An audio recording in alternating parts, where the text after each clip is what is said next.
Question 2, we finished question 1, and this is again November 25, paper 2, HOSL DT, and this should be the same for both HO and SL, right?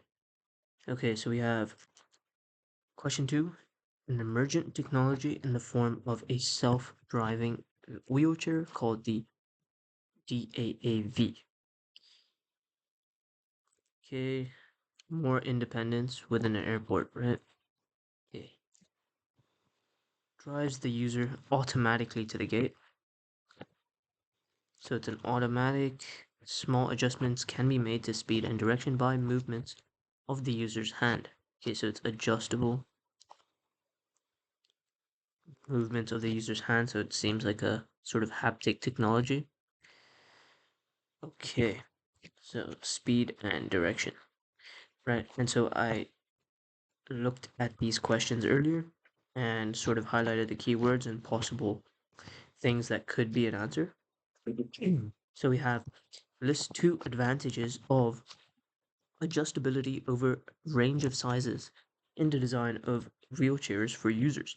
So first we have to understand what is adjustability and what is our range of sizes. Range of sizes is a selection of sizes that a product can be made in, right? So we can have maybe small, large, extra large, and double XL, right? Like similar to clothing, right? Range of sizes. And caters for majority of the market, but it can't cater to everyone, right? Or it can't cater to very specific needs, right? People have to adjust to the size that they get, right? So X small might be maybe 1 to 5 centimeter cm, let's say waist diameter or something, right? 1 to 5 inches. Medium might be 5 to 10. Large might be 10 to 15. So someone who is maybe 10 and the actual size of L is 12, right? Or 12.5, right? It's made for the median. It's going to be slightly bigger for someone who's 10, right? Or 15, it's going to be slightly smaller for someone who's 15. So it's never going to fit someone perfectly. Now, adjustable products can fit someone perfectly, right? So now you can have a small helmet, right? But because the back of it is adjustable, right? The band is adjustable, it can fit anyone within 5 to 10 perfectly, right? And it's still safe, still safe, right? Still tight. Okay, so that's what we have to be thinking about. What we can say is, and it's important to definitely remember these definitions, right? Because we could have a 3 marker that's not list, right? And so these definitions are very important. So our adjustability is the ability of a product to change in size or percentiles so that it's suitable for more percentiles, right? And so the user can easily adjust different parts to suit their needs. And that's the key point, adjust different parts. Okay, and so from that we can infer that it's going to be more comfortable, right? More comfort. Let's say better comfort of the fit. Comfort of fit. To, again, we can say to the user's specific needs and maybe body size, right? Or let's say legs, right? And we can say legs, uh, arms, right? To reach the controls, uh, seat size, right?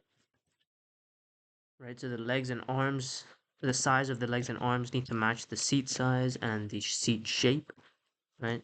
Seat size, shape. So let's say legs, arms, vs, right?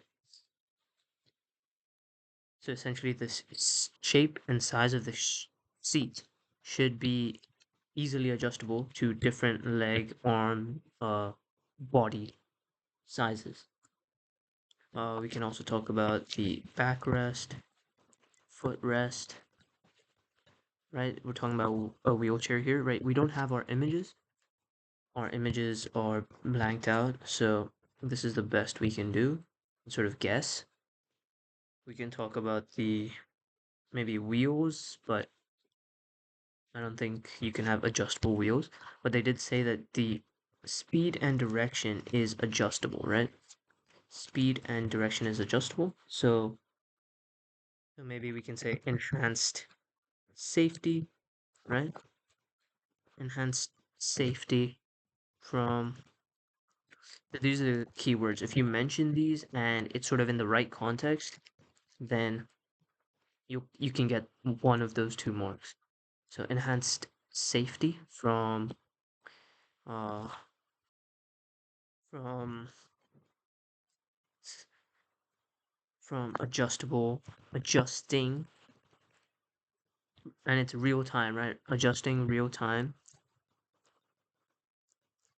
uh to users desired speed or motion, right?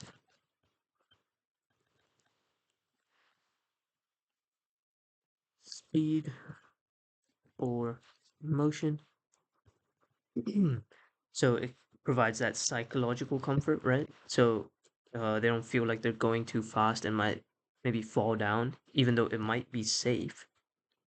They feel safer because they can adjust the speed and the way the wheelchair moves.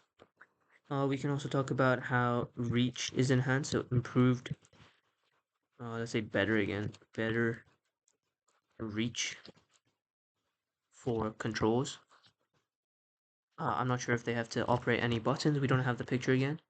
Or if they can just sort of wave their hands, or if they have to be close to some sort of sensor. So better reach for controls, or maybe the wheels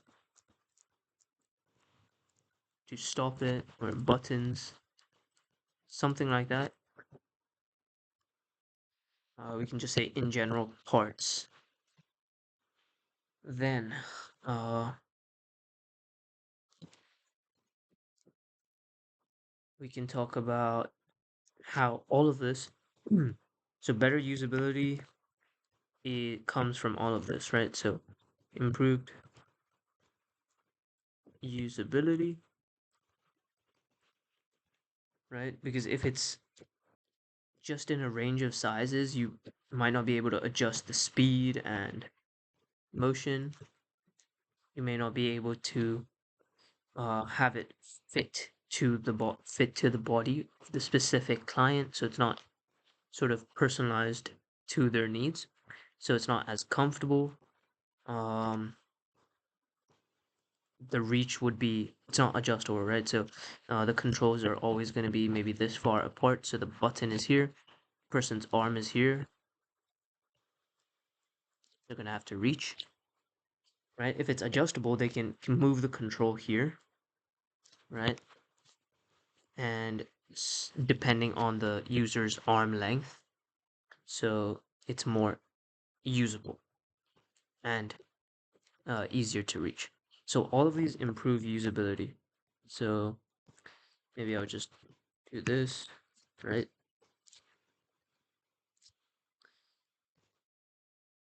And so when you write your list, I wouldn't actually just say usability, right? I would sort of write all of these out. I would say better comfort of fit, and you can sort of explain it a little bit. You can give examples like we did here. Uh, enhance safety from what? You have to be specific.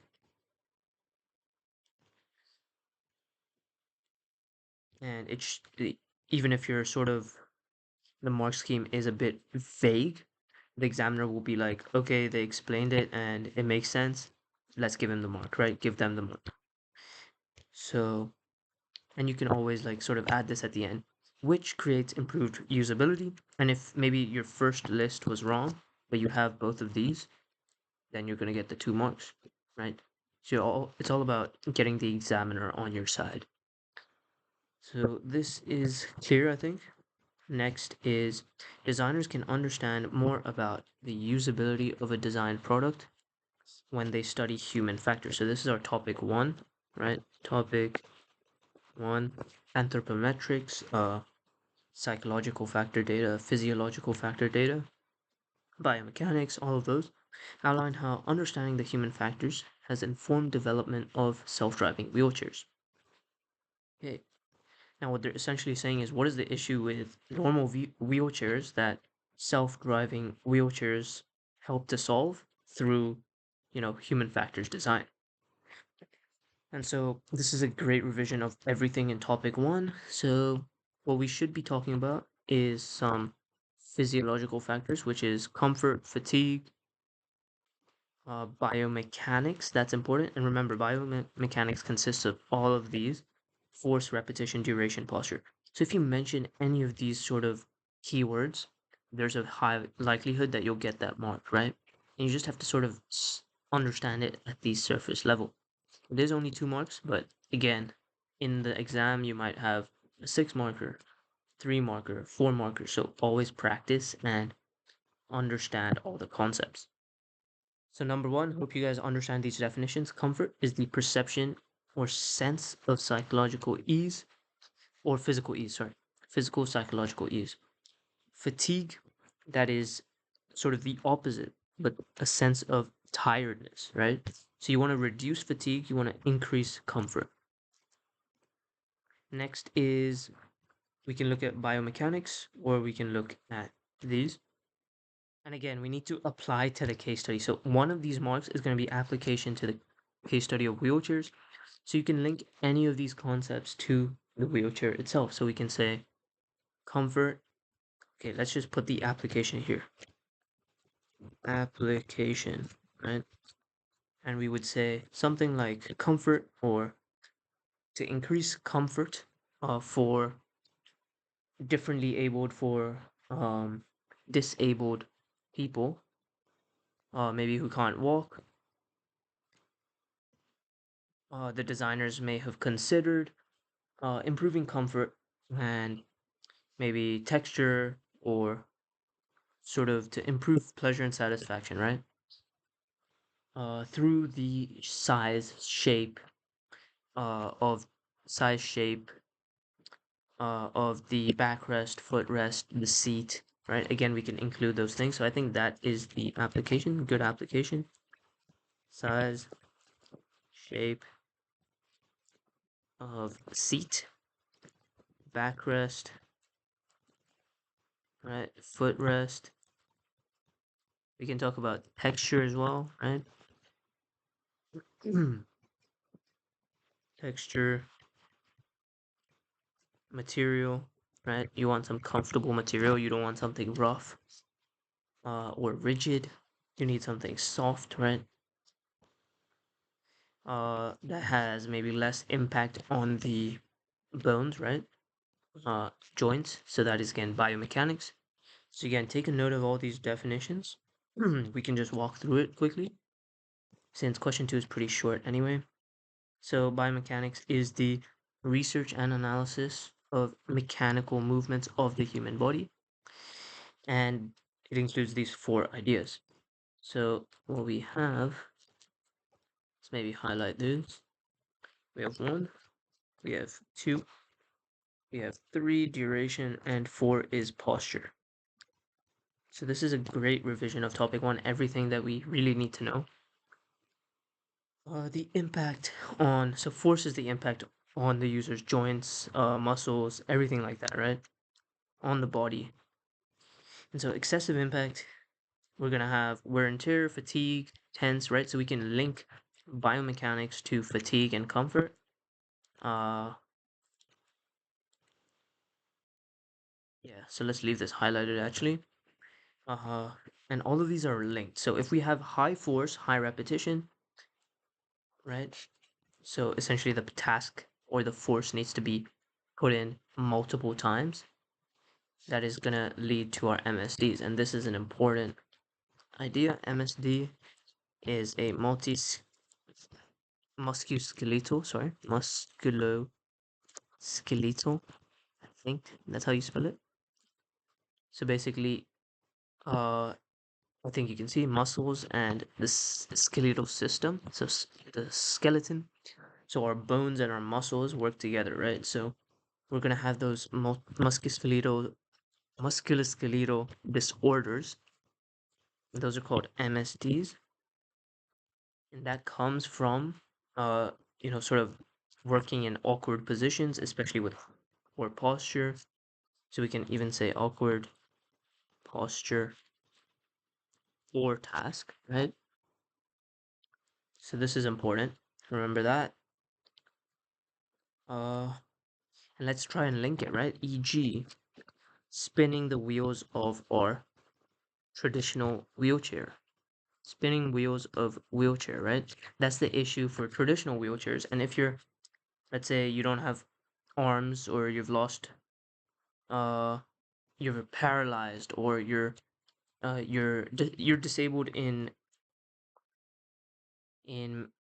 let's say different parts of your body, it's going to be very hard to spin those wheels multiple times around, right? Then let's say force. So let's link all of these to the case study.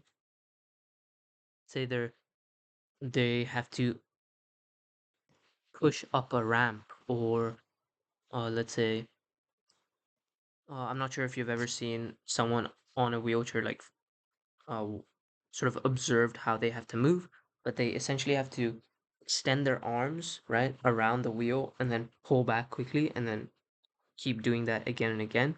So they're essentially like snapping their arms multiple times. So let's say that, e.g., snapping arms uh, after pushing their wheel, right? And that's really dangerous. That's a lot of force, you can say, on shoulder joints.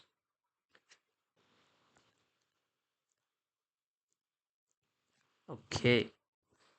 And so again, you're gonna have some wear and tear. You're gonna have tense muscles. You're gonna have fatigue, and that makes your product worse, right?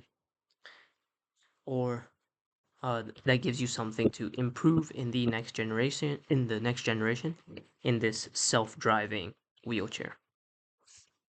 Next is, again, duration, similar to repetition. If you're doing something for a very long time with a high force, it's going to have a very high stress and fatigue. So we can say stressful plus fatigue again. So all of this is about fatigue. And fatigue is the opposite of comfort. So whenever we mention fatigue, let's always mention comfort, right? Because we're not sure what the mark scheme specifically says. Okay. Posture. Again, we mentioned that earlier. If you have a poor posture, you're gonna be unsafe. Oops. I think I double counted.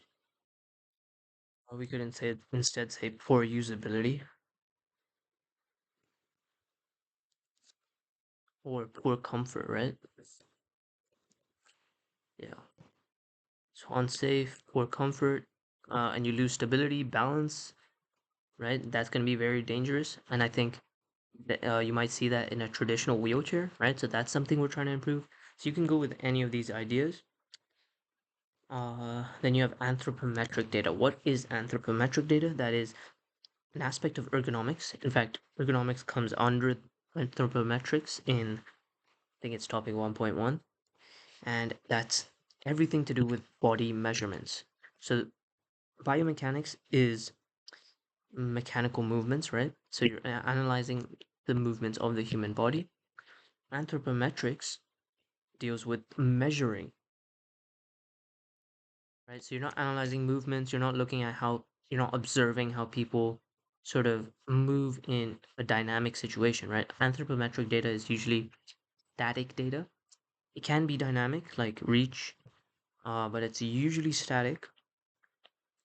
But you can have reach tests, you can have bending down, how far can someone bend, 90th percentile vs the 5th percentile, right?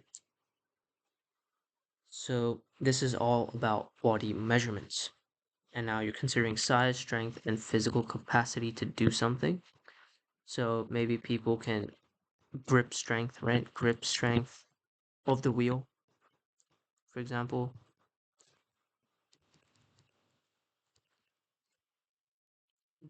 Sorry, grip strength required to turn wheel. Uh, Size, let's say the hand size, right? Hand size, palm size, physical capacity, let's say how much someone weighs, right? Your seat needs to, your, if we're designing a self-driving wheelchair, it not only needs to push the weight of the wheelchair, it needs to push the weight of the person on the wheelchair. So we can talk about weight of the person, we can talk about height of the person.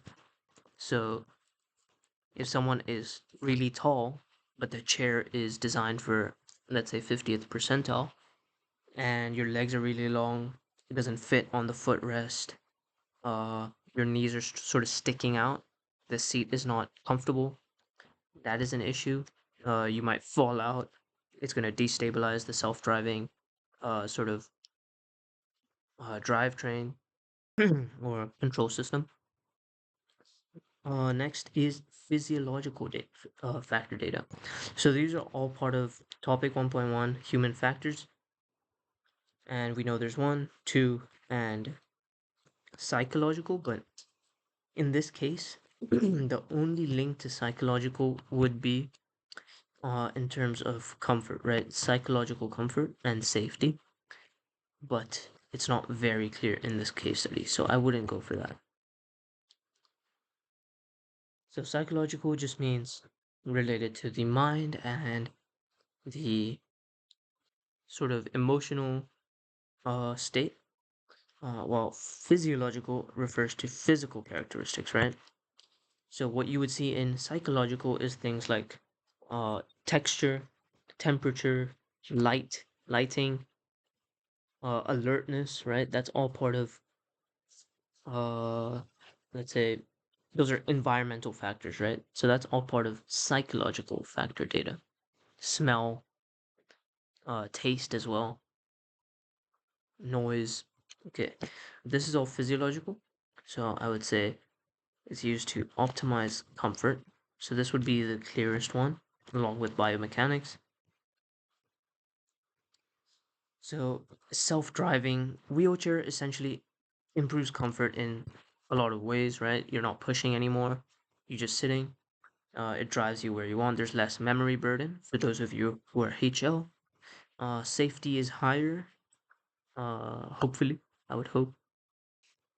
And you could link that to less fatigue, right? Health, uh, perhaps in the long run, right? You're having less posture issues, less MSDs, so your health improves and your performance. When it says performance, not you're not a sports person, right? You're someone doing a task, so you're performing a task. So the task is performed more efficiently, with more safely, more comfortably, and so the performance is better. And so I think that's it for question 2. We'll move on to question 3 in the next video. Hopefully this is clear. It's just 2 markers, but hopefully this gives an overview of topic 1. Thanks guys, do drop a like and subscribe if this helps, and we'll move on to the next one. See you later.